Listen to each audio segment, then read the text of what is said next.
There's an abandoned motel called the Royal Hawaiian Motel. It's been abandoned for, I'm pretty sure, well over a decade. I do a lot of solo urban exploration, sometimes at night. The Royal Hawaiian Motel is located in Baker, California, and during the day it gets scorching hot, too hot to be walking around with my backpack. So I chose to go to the motel during the night. It was very easy to get to. I parked on the side of the road and walked over. There really was no fence or anything to hop over, and there was no security. It was one of the easier structures to get to that I've explored for sure. In the back was a really deep pool with a ton of graffiti. I shined my flashlight up at the actual motel, and I noticed half of the upstairs room's doors were slit open slightly or just completely shattered.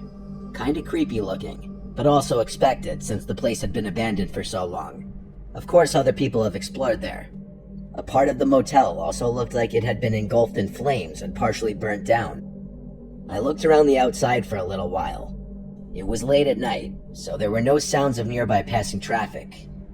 Besides the sounds of my shoes stepping over various pieces of debris, at one point, my blood ran cold when I heard a voice from somewhere in the vicinity. It sounded like a female's voice. My first instinct in these scenarios is to assume it's some kind of security worker or somebody who may cause trouble for me, so I typically tend to walk out of sight and hide. That's what I did. I ran to one of the other rooms on the ground level and turned off my flashlight. I waited just a minute, and after hearing nothing, I turned it back on. I looked around this little room I was in, and the walls were littered with graffiti. There was only one piece of furniture in here. It was a little dresser with like 4 drawers on it, and then some dusty, dirty old mattress on the floor. I wondered if homeless people would come and sleep here, but honestly, it's just so far away from any real civilization that I doubted it. I left the room and continued around the motel. I would peek inside every little opening on the ground floor below the overhead walkway for the upper level rooms. Each room was pretty similar to the last, with different miscellaneous graffiti and writings on the walls and old dilapidated furniture. Then I heard a crash-type sound from above, like something falling over. I felt my heart skip a beat. I went back outside and pointed my flashlight up at the walkway above, at the broken glass doors. I felt a rush as I decided to go up there and check out the rooms. What I felt like deep down was that there was an animal in one of the rooms, but there's always that chance that you run into other explorers or perhaps a homeless person in places like this. I made my way upstairs and peeked into each room that I passed. They were all similarly furnished, with junk, debris, old mattresses, and odd pieces of old furniture. As I walked further down the walkway, a banging sound became audible. It got louder as I continued to walk.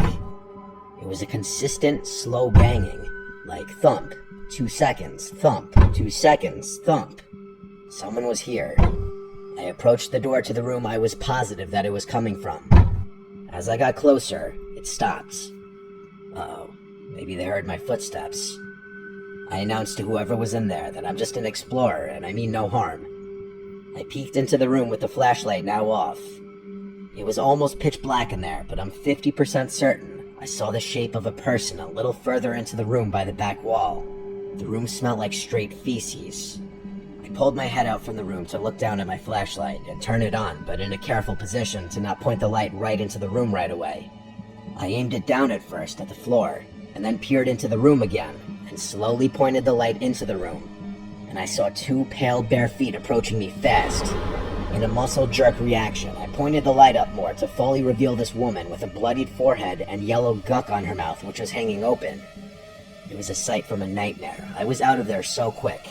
I heard the woman screaming as I was running away, and her screams didn't get much further away, which told me she was chasing after me. I ran down the stairs and back outside. I ran the entire way back to my car. I wasn't followed this far. I called one of my good friends, George, who's also into urban exploration. I had invited him to come with me originally to this place, but he was unable to. I told him what just happened. We came to a weird and disturbing agreement that the thumping I was hearing was that woman banging her head on the wall, hence why her forehead was so bloody. When I asked if I should call the police, kind of just thinking out loud, he said definitely not, as I'd be admitting to trespassing. I actually drove around the immediate area by the Taco Bell and the few stores in the area, looking for a payphone so I could anonymously call the police about this deranged, dangerous woman. But obviously payphones are really a thing of the past, so it was just a pointless effort.